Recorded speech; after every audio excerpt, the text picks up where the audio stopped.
bet you that's what it was.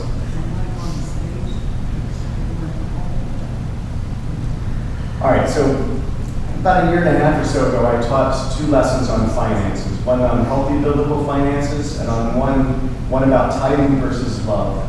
And the whole point is to kind of move us to a place of understanding where our obedience lies, but how to function as a church and do what we're called to do, especially as the community takes notice and we begin ministering to the community. This is important. So I'm going to go through those again, starting today with healthy biblical finances, which is really more for you than anything else, to help you. Then next week, tithing versus love, to make sure that we really are balanced in what God has called us to do. Because on the 1st of October, we're going to make a couple of minor changes with how we give and worship. More on that later, but I just wanted you to know why we're revisiting these topics now.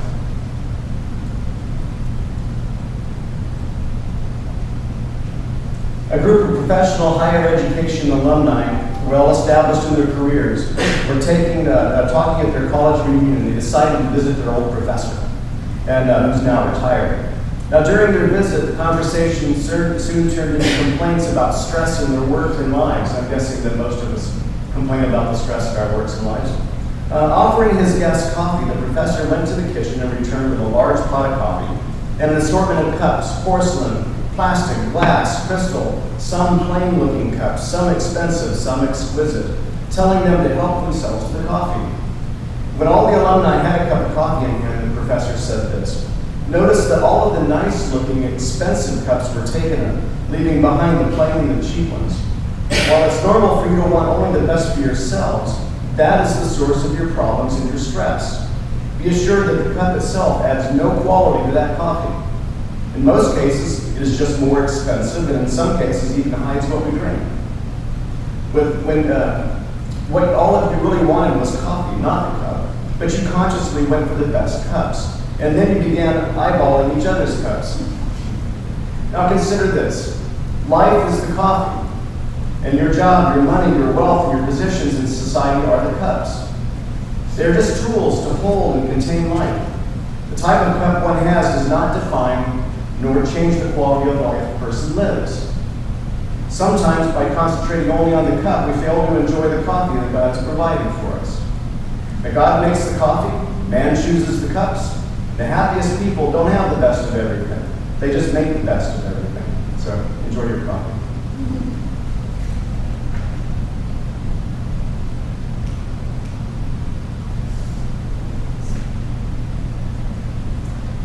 Not last week, but last year, sorry.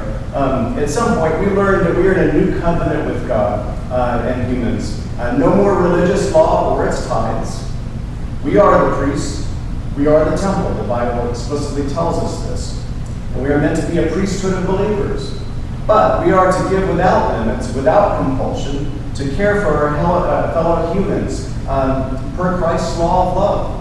We're to give without limit to help sustain the business, which is something we caused. If we build it, we must maintain it. We like the church building. We like the ability to gather. We like the ability to have classrooms for training and teaching and for ministering in the community like we do with Narcotics Anonymous. We like these things. We build it, we've got to maintain it though. So some of what we give has to go for those things. The idea is to use the building, use the business, use the church functions to be obedient to God for discipleship and care of the community. But money, treasure, can represent who we believe we are. It represents what's important to us, doesn't it? What we pursue is what's important to us. And Jesus said that our pursuits and our passions will reveal our heart. Where your treasure is, there your heart is also. And there's plenty in the scriptures that relate to money management. Of utmost importance is that we're content with what we have. This will help us to avoid the temptation to strive for more than we should, and to want things that are outside of our financial grasp. And these things make us sick and unhealthy and unproductive. So Hebrews 13:5 says this: "Make sure that your character is free from the love of money. Be content with what you have, for he himself has said, I will never desert you, I will never forsake you. And where your treasure is, your heart will be there also," Jesus says in Luke 12:34. So we are to work hard, we're to pay our bills, We're not to co-sign for other people. I'm more on this later. We are to pay our taxes. This is our obligation. We are to care for our fellow followers of Jesus, and we're to save a portion of our resources. All of these things are important. They're very critical in our healthy biblical management of money. And understanding what scriptures say about these topics really is very important. Why? Because debt turns us into a slave, doesn't it? Those of you like me, if you're like me, where I was heavily in debt once upon a time, I was a slave. I was a slave to that debt. And I couldn't think of anything else but how on earth I was going to get out of debt. So believe that really ruined or severely impacted the relationship I can have with God and other people. Because instead of thinking about God's good pleasure, I was thinking about my own. How can I get out of debt? It affects relationships with humans and with God. And the pursuit of money can have the same negative effects. If we're always looking about the next thing, about how we get more money, more stuff, we will neglect the important things in life. And yet we've got to earn a living, pay taxes, we've got to save for the future and help others. These are biblical mandates. And all of this has to be done in a manner that promotes healthy relationships and lack of worry and a caring environment and security. So focusing on working hard, and this is really important. We really are meant to work hard. I know some of us really kind of resent that fact. I think my potential would be to be a couch potato if I actually followed that potential. Thank goodness God has other plans, and I haven't done that. But working hard is really good for us, and it'll do one thing for sure. It'll reduce the likelihood of idle hands, and idle hands are bad. It'll help us to avoid debt, and avoiding debt will allow us to keep more of the resources that we earn. And paying bills and paying taxes are biblical principles that if we follow them will keep us out of trouble. We won't be in trouble with the IRS, right? And we won't be heavily in debt. I don't think we have debtors prison these days. They did once upon a time, but still. Giving to others out of what's left of our resources is also a biblical principle. And it's absolutely necessary for being obedient to God. What did Jared play on the organ, right? I mean, they will know we are Christians by our love. This is that actionable agape love. That love that says, I'm going to care for you and do the right thing and be obedient to God no matter how I feel emotionally. Now, hopefully the emotions and the actions will go hand in hand, but that's what it is. And so this is what Jesus says. They'll know that you're mine by your love. They'll know that you're my disciples by your love, your obedience. So it's really important that we do this, that we give to others to care. In fact, you can look at Matthew 25, the last half of the chapter. Not right now, but at some point you should. If you want to know what you'll be judged by in the last day, read that. Jesus has the sheep and the goats lined up, the good and the bad. What does he say to the good? You fed me. You visited me in prison. You cared for me. You helped me. You gave me something to drink when I was thirsty. Welcome, come to the kingdom of God prepared for you since the beginning of time. So that shall leave no doubt of what is truly important to God. He created us for a reason, for fellowship and management of his stuff, and that includes each other. So finally, setting aside some of the balance of our bounty will help ensure we can weather financial lows. And they do happen, don't they? Sometimes we lose our job. Sometimes we gain unexpected debt, maybe a car repair or something. And so having something set aside is really necessary. Now, I know that I'm preaching to the choir because all or most of us are mature, and maybe we don't suffer from these things that I certainly suffered from once upon a time. Maybe this is more for Aaron, because he's young, and he'll be an adult sooner than he knows. So, young man, listen to these things. They'll help you. This is a hear me now and believe me later moment. They'll help you stay out of trouble when you're an adult. All right, so let's explore these things, these principles that I've just kind of flown by in a little bit more detail. So God's instruction is clear. Those who don't work should not eat. If you can work and you don't, you should not eat. I know that we don't think this way today, but this is certainly a biblical principle that has been practiced forever and ever and ever and ever until probably about the last 100 years or so. So do you remember the children's story about the ant and the grasshopper? Who remembers this? It's like a nursery rhyme or a story. Okay. Where the ant's busy gathering stuff for the winter, and the grasshopper's just playing away, and then winter comes, and now he's cold, he's hungry, he wants the ant to feed him. All right, so actually that's based on a biblical proverb. I'll read to you Proverbs 6 through 11. This is what it says. Go to the ant, O sluggard, and observe her ways, and be wise, which, having no chief, officer, or ruler, she prepares her food in the summer, and gathers her provision in the harvest. How long will you lie down, O sluggard? And when will you arise from your sleep? A little sleep, a little slumber, a little folding of the hands to rest. Your poverty will come like a vagabond, and your need like an armed man.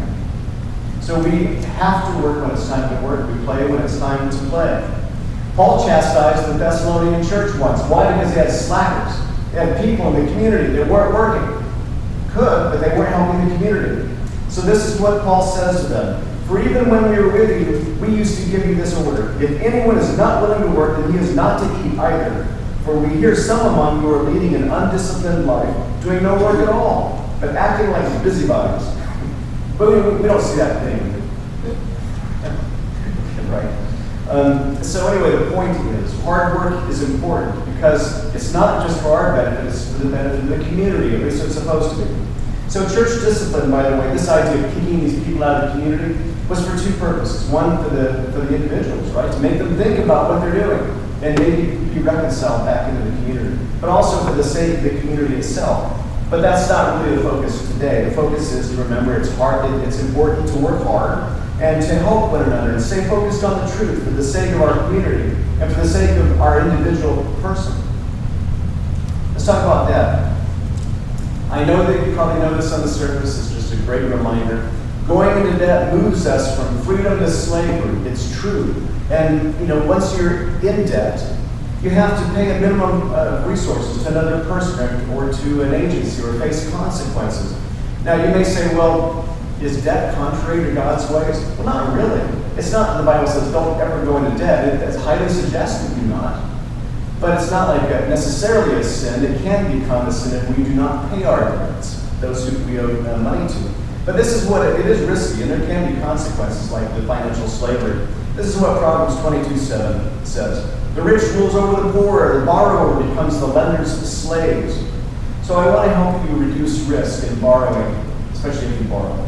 So first of all, don't borrow unless it's absolutely necessary. Now I know that we can't whip out cash to pay for a house, right? It's not really practical. So okay, but there are some things you can do to minimize the risk if you're going to buy a home or you have to borrow for something. Be intentional about paying it off as soon as possible. Maybe add some to your payments to make sure that you reduce interest and can pay it off sooner. Remember that borrowing turns you into a slave, and borrowing could cost us a lot more than we imagine.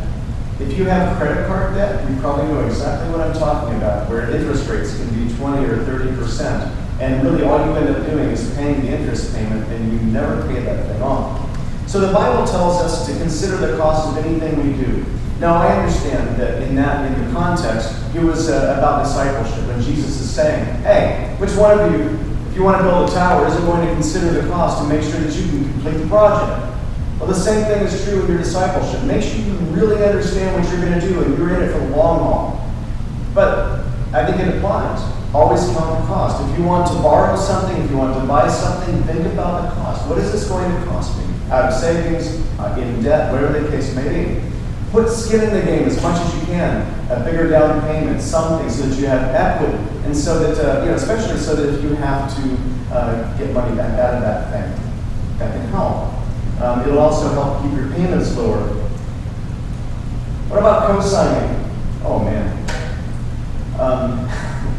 All I'm going to say is never, ever, never, never, ever, ever, never, never, ever, never do this.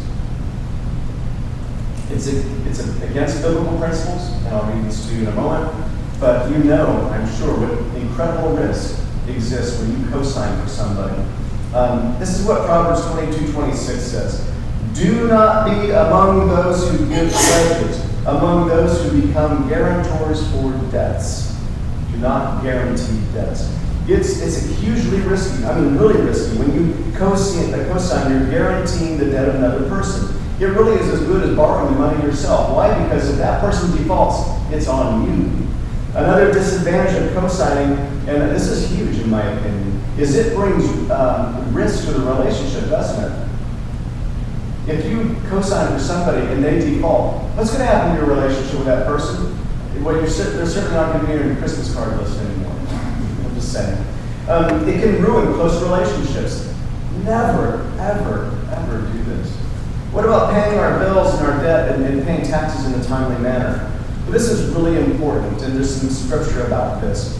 So God in Christ has made it very, very clear that in our obedience we are to care for other people and honor the authority placed over us. We do this in part by paying what we owe them and by paying taxes. We live in a community, and the community takes funds to do things.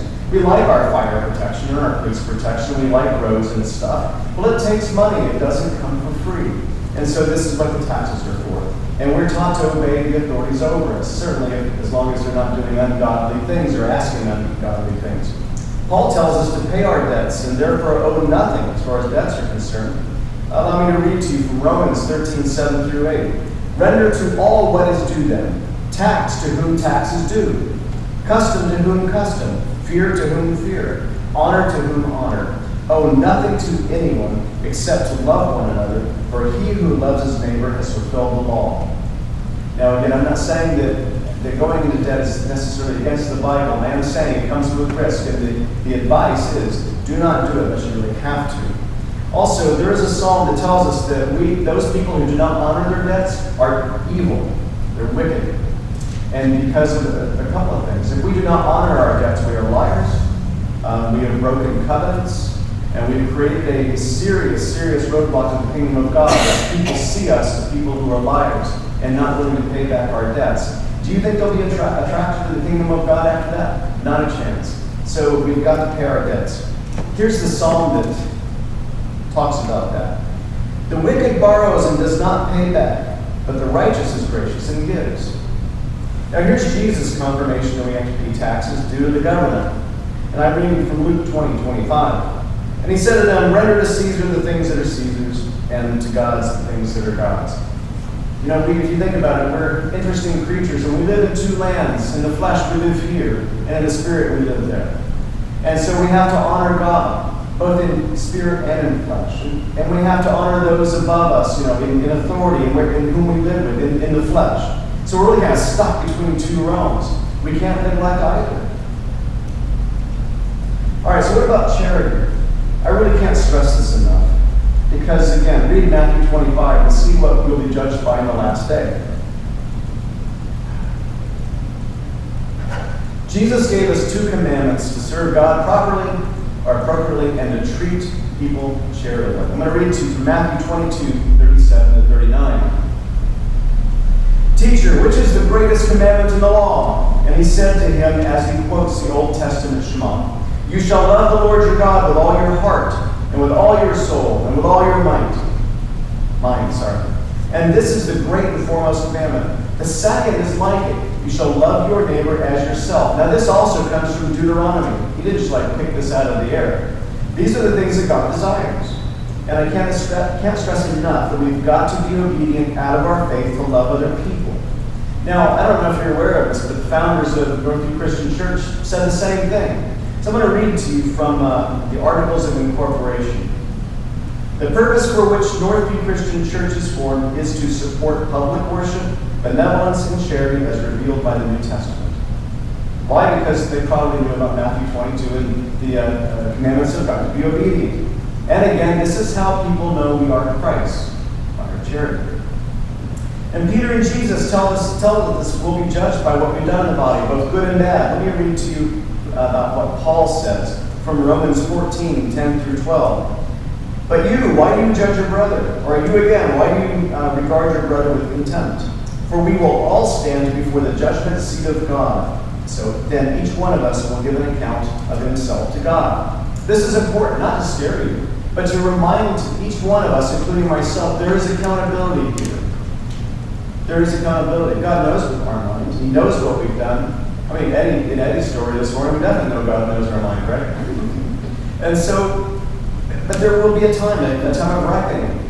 For us who follow Christ, who have been obedient, not a time of punishment, but a time of reward, a time of well done, faithful, good and faithful servant. But that time is coming. So it's good that occasionally we think to ourselves, what will I have to say when I stand in front of God? When I'm judged for what I did in the body, both good and bad. And Paul says this to the Corinthian church in 2 Corinthians 5:10. For we must all appear before the judgment seat of Christ, so that each one may be recompensed for his deeds in the body according to what he has done, whether good or bad. We will be recompensed for the bad and the good. that's a worthy thing to strive for. So I mentioned Matthew 25 before, the last part of it. I'll read it to you, just kind of whet your appetite. But you really should go read it too. This is what he says in Matthew 25, 41 to 43. Then he will also say to those on his left, "Depart from me, accursed ones, into the eternal fire, which has been prepared for the devil and his angels. For I was hungry, and you gave me nothing to eat. I was thirsty, and you gave me nothing to drink. I was a stranger, and you did not invite me in. Naked, and you did not clothe me. Sick and in prison, and you did not visit me." Please understand, this is not a comprehensive list. This is to help us understand what being charitable, what employing that agape actual love really is. This is a reminder. The list could be way, way, way longer than this. I'm sure every one of us loves in different ways, so we know. But this is what we need to do. And it isn't about being nice. I know that when we go to church, we like it when people are nice, and they smile, and they say, "I love you, brother, I love you, sister," right? Well, that's being nice, but it's not particularly love, and it's not particularly being kind. We are called to be kind. No amount of money paid into the church building project or anything else matters in this. What matters truly is that we are making disciples and that we're loving one another with the love of Christ. Period. Now, hopefully we can do it with the facilities we have. That would be the perfect plan. But we've got to be obedient to those things. And as we said before, this is how others will know that we are disciples of Christ. Now, the display of agape love, the fruit that is displayed, right, that we read about in the Bible, what is this fruit? Now, according to Paul, it includes love. And again, this is charitable action. This isn't the emotional feel-good love. This is the actionable love that really isn't directly related to emotion. Patience and kindness and goodness, and all those things lend themselves to honoring Christ's commandment to love others. These are all actions. If I'm patient with you, if I'm kind with you, right? If I love you, if I care for you, if I feed you, these are all actionable things. If I exhibit self-control so that I don't smack you upside the head when you make me mad, that's an actual good love thing, right? Would you agree? When I restrain myself from saying something hateful, even though I probably have rationalized it in my brain, that is love. This is self-control. We've got to exercise that. So Jesus says this. Next I'll read to Paul when he talks about those gifts. In Galatians 5:22 to 23, he says this: "But the fruit of the Spirit is love, joy, peace, patience, kindness, goodness, faithfulness, gentleness, self-control." According to Jesus, he says this. He's given us a new commandment. "A new commandment I give you, that you love one another, even as I have loved you, that you also love one another. By this all men will know that you are my disciples, if you have love for one another." All right, so the last thing I really want to stress the importance of is setting money aside. Not so that you give it to me. So that you can make sure that you can weather financial lows. They do come, they do happen. But unfortunately, if you're like most people, and if you were like I was, you live paycheck to paycheck. This is a horrible way to live, by the way. This is the way that Joanne and I lived for a couple of decades. I'd say closer to 3 decades. Paycheck to paycheck, always worried. What will happen if the Air Force decides that they need to have a reduction in force? I lose my position. What happens if the university decides that they no longer need so many people in the IT department? What happens if I lose my clients in the work that I'm doing? What do I do then? I mean, we're barely making it now. And you walk around and fret and worry, and it destroys you. It destroys the relationships, especially that relationship with God that demands, He demands your attention. And so we've got to fix this. So one way is, like I said, staying out of debt again, working within your means, but also setting some money aside. Now, I think the recommendation is 3 to 6 months worth of your operating expenses. Now, that's a lot of money for some people. I mean, it could be $30,000. It's a lot of money. But you know what? Start small and just keep doing it until you have it. Start saving. Just start today. $5, $10, $20. You'll be thankful when your engine goes out, or your transmission in your car, or your roof caves in, or whatever happens, right, that you're not expecting. You'll be thankful that you've got something set aside. All right, excuse me. I want to also talk about budgeting. This is really important. Now, even at Northview, we have a budget. We haven't enacted it yet because We don't bring enough funds yet to do it. We want to eventually be faithful stewards and be able to be proactive and say, well, okay, we've got a benevolence, fund, and we've got these funds for training and all those things that we're required to be obedient to. So we've got places marked for those things. But my point in bringing it up is that we're working toward that, and so should you. Everybody should have a budget. This is really critical. This is definitely a hear me now and believe me later moment. If you want to stop flying by the seat of your financial pants and stop living paycheck to paycheck, have a budget so that you can kind of forecast how much money and see how much money you're spending in certain areas. Maybe you're spending $800 a month and going out to restaurants when really it should be more like $150. And then maybe you can take that money and put it toward bringing down debt. So what I want to do is give you some examples from Dave Ramsey. This is just a suggestion, just a guideline, but it gives you a place to start. And again, I'm telling you, budgets are awesome, even if it's a simple one, right? Make a budget, and then compare what you're spending in those areas, and see. You may have to make some adjustments. Here's Dave Ramsey's budget. It looks like alphabet soup up there, so I'll just kind of read it off to you. Charitable gifts, and this isn't necessarily to the church or just to the church. These are charitable gifts. It could be what you might give to American Red Cross or to somebody who was in a fire and needs, clothing. It could be a number of things. Charitable gifts, 10 to 15%. Savings, 5 to 10%. Housing, 25 to 30%. Think about the price of houses, right? This kind of makes sense. Utilities, 5 to 10%. Transportation, 10 to 15%, which would include vehicle and gas and insurance. Food, 5 to 15, clothing 2 to 7, medical health, 5 to 10, personal, 5 to 10, because you need to pay yourself a little bit so you don't feel like you're just working for nothing. Recreation, 5 to 10, and debt, 5 to 10%. These are just guidelines. If you'd like more information or you'd like a hand with figuring this out, I've actually done this for many people over the years to help give them some vision to get out of debt and to provide some guidelines for them. So if you'd like some help, just see me in private. I'll be happy to give you a hand. All right, let's sum this thing up and get you guys out for lunch. In summary, a focus on hard work will reduce the likelihood of idle hands. What is that saying, by the way? Idle hands are the devil's work. Wait, is that what it says? Something like that, right? Come on, somebody knows that saying. Idle hands are the devil's work. I think. What's that? Idle hands are the devil's workshop. Workshop, thank you. There we go.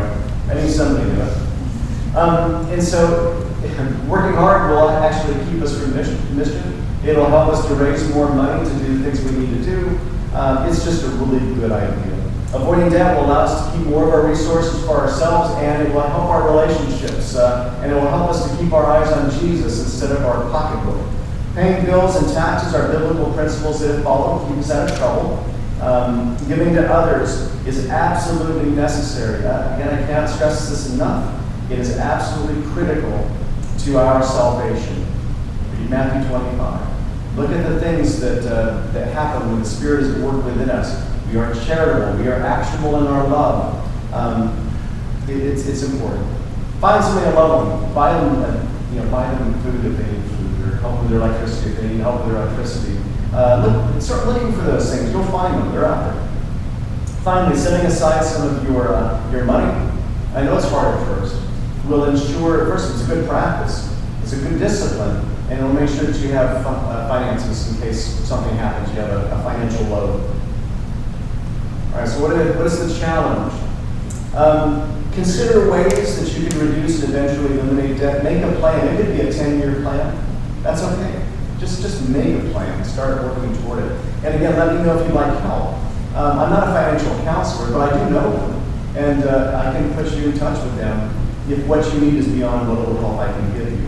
Consider ways in which you can help your fellow congregant, your neighbor, somebody that you meet along the streets, some charity that needs help if there's a natural disaster. Find someone to love. This is our mission. This is our legacy. And in the process, why don't you disciple them?